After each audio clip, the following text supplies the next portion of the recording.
20 लाख में यूरोप भेजना है। हाँ यूरोप भेजना है। आफ्टर वीज़ा की बात हो रही थी ना पेमेंट की, इसने मुझे कुछ दिनों में फ़ोन करने स्टार्ट कर दिया, भाई आफ्टर वीज़ा पेमेंट मुझे अर्जेंट चाहिए। मैंने हाँ, कहा क्यों? वीज़ा आपका लग गया है, टिकट रेडी है, जहाज़ खड़ा हुआ है और बस आपने आना है, बैठना है। हाँ, बस जल्दी से जो है ना 10 लाख रह गए, चालीस वो भी। हज़ार रुपये आप जल्दी अरेंज करें। मैंने कहा यार मैं इतना नहीं अरेंज कर सकता ये काशिफ चीज़ें भाई। बताई थी जो मैंने अभी बताई हैं जी हाँ, मुझे बोला बस रेडी कि है, जहाज़ रेडी है। एजेंट बिल्कुल आपका प्रोसेस डाला हुआ है, मतलब किसी वक्त भी आपका वीज़ा आ सकता है। आपने अगर टाइम पे पैसे नहीं दे तो वीज़ा भी रिजेक्ट हो जाएगा, 9 लाख भी ज़ाया हो जाएंगे। मैं ही परेशान। तो काशिफ ज़मीर की मेरे पास कॉल आती है कि भाई मैं कराची आया हूँ तो मुलाकात हो सकती है। मैंने कहा बिल्कुल भाई, आप मेरे मेहमान हो, मैं अपनी लोकेशन भेज रहा हूँ, आप इस मेरी लोकेशन पे आ जाएं। मैंने कहा काशिफ भाई जब मेरा रब्ता होगा, जब मेरा इरादा होगा, मैं आपसे लाजमी शेयर करूँगा। फिर जाते जाते मैंने उनसे पूछा कि प्रोसेस टाइम कितना है, कितना टाइम में मेरा वीज़ा लगा के दोगे, कितनी पेमेंट आप मुझसे लोगे। उन्होंने कहा कि 15 से 20 लाख तक इंशाल्लाह आपका काम हो जाएगा, मतलब 20 लाख तक मैं आपको करवा दूंगा। बीस और लाख में यूरोप भेजना है। हाँ यूरोप भेजना है। आज हमारे साथ मौजूद है दोस्त मोहम्मद, जिनके साथ फ्रॉड हुआ है 19 से 20 लाख रुपए का। टिकटॉकर काशिफ ज़मीर ने इनको किस तरीके से ट्रैप किया और ट्रैप करने के बाद जो है इनसे 20 लाख रुपए अमाउंट जो है बाहर के जो सुहाने ख्वाब दिखाए थे कि जी हमने बाहर की कंट्री में भेजना है और भेजना भी कहाँ पे है, दोस्त मोहम्मद आपको बताएगा। अस्सलाम वालेकुम। जी वालेकुम सलाम। अच्छा, मुझे बताइएगा कि काशिफ ज़मीर के साथ कैसे दोस्ती हुई है आपकी, कहाँ पे आपको मिले हैं? कोई टिकटॉक देखे हैं इनके, कोई घूम शूम रहे हैं, कभी किसी कंट्री में है, कभी किसी कंट्री में है। आप तो इम्प्रेस हो गए होंगे कि यार क्या बात है, ऐसी लाइफ जो है ना मैं भी जीना चाहता हूँ। ये एहसास इदारे के जो है ना, ये मुलाजिम है, सरकारी मुलाजिम है, सरकारी मुलाजिम के साथ फ्रॉड और इतना बड़ा।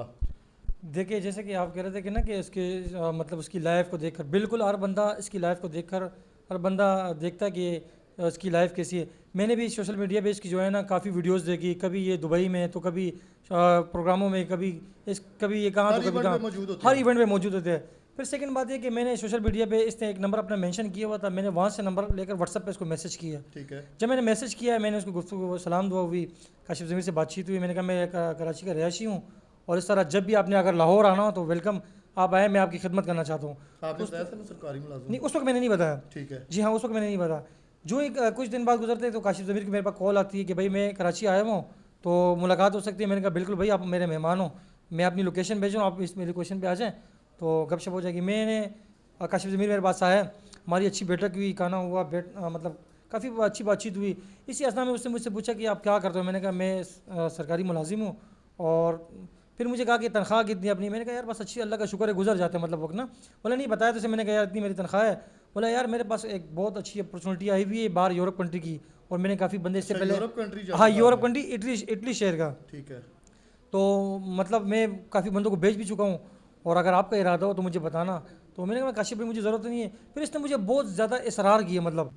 फिर जब इससे मेरी मुलाकात हुई काशिफ ज़मीर से, इसने मुझे कहा कि भाई मेरे पास यूरोप के इटली शहर के वीज़े आए हुए हैं और मैं काफ़ी बंदों को भेज चुका हूँ, उनकी अच्छी रोज़गार लगी हुई है, वहाँ मेरे दोस्तों के पेट्रोल पम्प है, तो आप भी वहाँ जाओ, वो अच्छी इनकम कमाओ, 3 से 4 लाख रुपए। अब आपको पता है हर इंसान की ख्वाहिश होती है कि वो बाहर जाए अपने बच्चों के मुस्तकबिल के लिए, अपनी लाइफ स्टाइल चेंज करने के लिए। मेरा भी प्लान था, लेकिन जब ये मुझसे मुलाकात हुई, मैंने कहा इतनी बड़ी सेलिब्रिटीज़ है काशिफ ज़मीर, उसका नाम एक आम शख्सियत भी नहीं है, हर बंदा उसको पहचानता है मतलब। फिर मैंने कहा काशिफ भाई जब मेरा रब्ता होगा, जब मेरा इरादा होगा, मैं आपसे लाजमी शेयर करूँगा। फिर जाते जाते मैंने उनसे पूछा कि प्रोसेस टाइम कितना है, कितना टाइम में मेरा वीज़ा लगा के दोगे, कितनी पेमेंट आप मुझसे लोगे। उन्होंने कहा कि 15 से 20 लाख तक इंशाल्लाह आपका काम हो जाएगा, मतलब 20 लाख तक मैं आपको करवा दूंगा। बीस और लाख में यूरोप भेजना है। हाँ यूरोप भेजना है। मैंने कहा ठीक है, मैं इंशाल्लाह आपसे रब्ता करूँ। कुछ दिनों बाद फिर रब्ता हमारा हुआ। फिर मैंने काशिफ ज़मीर को बोला मैंने पेमेंट की अरेंज की है, तो पेमेंट किस तरह आपने लेनी है। उसने कहा कि यार 9 लाख आपने पहले देने हैं, 10,40,000 रुपये आपने मुझे आफ्टर वीज़ा देने हैं। 9 लाख लेकर मैं मतलब पहले मेरे पास इतने पैसे नहीं थे, लेकिन मैंने अपने भाई से कुछ दोस्तों यारों से लिए, मैं लाहौर आ गया। जब मैं लाहौर आया मैं। कैश दिए या फिर ट्रांसफ़र किए जी हैं हाँ, मैंने पैसे? तमाम पैसे इसको कैश दिए, 19,40,000 रुपये कैश। लेकिन यहाँ एक मज़े की बात है कि जब मैं 9 लाख लेकर आया हूँ अपने अकाउंट में, तो काशिफ ज़मीर से मैंने कहा कि भाई मुझे अपना अकाउंट दे दे, मैं ट्रांसफ़र कर देता हूँ। गाड़ी में बैठा हुआ था मेरे साथ ही, तो मुझे कहा नहीं यार मेरा अकाउंट तो बैंड हुआ है, चेक दे दो। चेक भी नहीं दिया उसने, मुझे बातों में उलझा दिया। मुझे कह रहा कि यार एंड टाइम में यार आप ये कह रहे हो कि मुझे चेक दे दो, अकाउंट दे दो, मैं आपके लिए इतनी मतलब ऊपर का सोच रहा हूँ कि आपको यूरोप भेज दूँ, अपने दोस्त के साथ पेट्रोल पंप पे लगा दूँ, आप एंड टाइम में आके मुझसे ये सवाल करने लगे हो। मैं वहाँ परेशान हो गया। मैंने कहा यार अभी मैं पेमेंट भी लेकर आया हूँ, मेरा इरादा भी बना हुआ है, और इसकी बातें भी आपने ऐसी फुल कि। जेन बनाया था कि ऊपर जा, जी हाँ, मेरा यही इरादा था क्योंकि ना कि उसने मैं कहना कि ऊपर भेजना है, लेकिन आप तो अभी बस रोड पे छोड़ गए हैं आपको। मैंने असल में जो ये पेमेंट दी एतबार में मैं मतलब वो हो गया हूँ। मैंने एतबार किए, मैंने भरोसा किए, अंधा एतबार कर लिया। बिल्कुल अंदर एतबार किए। मैंने कहा यार ये नहीं कर सकता इस तरह, क्योंकि इतनी बड़ी पेमेंट है। इसके लिए लिहाज से देखा जाए 9 तो लाख पहले कैश दिया है। जी हाँ, 9 लाख कैश दिए। फिर कुछ टाइम बाद मुझे कहता कि आप यहाँ रुको, ऑफर लेटर ले जाना, फिर मैं आपको बताऊंगा कि वीज़ा कितना दिनों में आ जाएगा। महीना गुजर गया, 1 महीने का प्रोसेस था, मैंने रब्ता करना चाहा। अच्छा, जब आफ्टर वीज़ा की बात हो रही थी ना पेमेंट की, इसने मुझे कुछ दिनों में फ़ोन करने स्टार्ट कर दिए, भाई आफ्टर वीज़ा पेमेंट मुझे अर्जेंट चाहिए। मैंने कहा क्यों? वीज़ा आपका लग गया है, टिकट रेडी है, जहाज़ खड़ा हुआ है और बस आपने आना है, बैठना है। हाँ, बस जल्दी से जो है ना 10 लाख रह गए वो भी। 40,000 रुपये आप जल्दी अरेंज करें। मैंने कहा यार मैं इतना नहीं अरेंज कर सकता ये काशिफ चीज़ें भाई। बताई थी जो मैंने अभी बताई हैं जी हाँ, मुझे बोला बस रेडी कि है, जहाज़ रेडी है। एजेंट बिल्कुल आपका प्रोसेस डाला हुआ है, मतलब किसी वक्त भी आपका वीज़ा आ सकता है। आपने अगर टाइम पे पैसे नहीं दिए तो वीज़ा भी रिजेक्ट हो जाएगा, 9 लाख भी ज़ाया हो जाएंगे। मैं ही परेशान।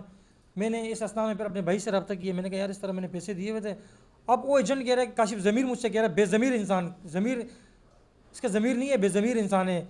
इसने धोखा किया मेरे साथ, फ्रॉड किया है मुझे, जो है ना इसने मतलब जालसाजी की है इसने मेरे साथ। एतबार में बस मेरे आंखों के आके पर्दा आ गया। मतलब इतनी अमाउंट आपके पास कैसे आई? ये असल में अमाउंट मेरे पास तो सारी अमाउंट नहीं थी। मैंने अपने महकमे में तकरीबन 9 साल गुजारे। वहाँ से थोड़े थोड़े करके मैंने जमा करता रहा, सेविंग करता रहा। हर इंसान की ख्वाहिश होती है सेविंग के बाद वो कारोबार करे कोई। लेकिन बीच में ये बेज़मीर इंसान से मेरी मुलाकात हुई। इस बेज़मीर इंसान ने मेरी रकम जो है ना 19,40,000 रुपये मुझसे ये वीज़े के मद में बटोर दिए। जो ही मैंने इसको पेमेंट तमाम अदा किए, उसके बाद इसके तेवर बदल गए। मैं इससे रब्ता करना चाहूँ, ये मुझसे मेरी कॉल रिसीव ना करे। उससे पहले ये मुझे दिन में 35 से 40 कॉलें करता था। आप मैसेज भी तो कर रहे हैं ना, वो भी मैसेज वॉइस एक आपकी चल रही है। 30 लाख रुपए आपने भी उनका देना है। आपने 30 लाख का कैसे उनके साथ फ्रॉड जी किया? हाँ, अब आपको पता है ये 1 नंबर का फराडी इंसान है।